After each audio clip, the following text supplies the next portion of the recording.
کبھی کبھار ایسا ہوتا ہے کہ قومی مفاد کی خاطر سچائی کو قربان کرنا پڑتا ہے۔ کیا صحافی کو ایسا کر لینا چاہیے؟ اگر یہ بہت ضروری ہے، تو اس کی کوئی حد بندی بھی ہوگی؟ کہیں ایسا نہ ہو کہ اس کے بہانے حقائق جو ہیں وہ چھپائے جائیں اور یہ ذریعہ بن جائے؟ دیکھیں، آپ اس کی تھوڑی-سی وضاحت کریں بلا۔ تھوڑا-سا ایک آپ فرما رہے ہیں نا ہم سے کبھی-کبھار 2 چیزیں چل رہی ہیں جی ایک۔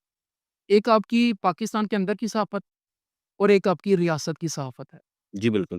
کچھ چیزیں پاکستان کا امیج، آپ کے علاقے کا امیج، جو کچھ خبریں ایسی ہوتی ہیں، وہ ڈسٹرب کرتی ہیں آپ کی امیج کو۔ ٹھیک ہے۔ تو جہاں تک میری ذاتی رائے ہے، سچ بولنا چاہیے۔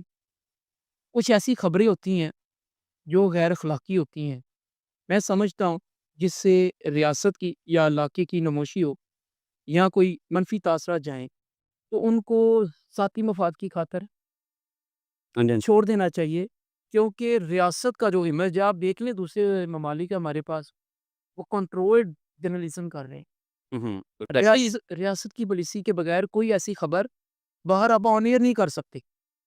پاکستان میں اب بھی کچھ ایسی چیزیں ہیں کہ اگر ریاست کا معاملہ ہو تب بھی کچھ خبریں آن ایئر کر دی جاتی ہیں یا آن ایئر کروا دی جاتی ہیں ذاتی مفاد کی خاطر۔ وہاں پر ملکی مفاد کو چھوڑ دیا ہاں جاتا ہے۔ جی، ایسا ہی ہے جی۔ بطور صحافی میں تو آپ کے اس فورمز کے ذریعے بھی اپنے جرنلسٹ کو پیغام دوں گا جی، مہربانی۔ کہ جدھر علاقائی پہچان مثبت ہو، جدھر ریاست کی کارکردگی متاثر ہونے کا خدشہ ہو، تو وہاں پر ہمیں اپنا ذاتی مفاد قربان کر دینا چاہیے، صحافت کو قربان کر دینا چاہیے اور ہمیں اپنے علاقے کا اور ریاست کا جو مثبت پیغام ہے وہ ہمیں دینا چاہیے۔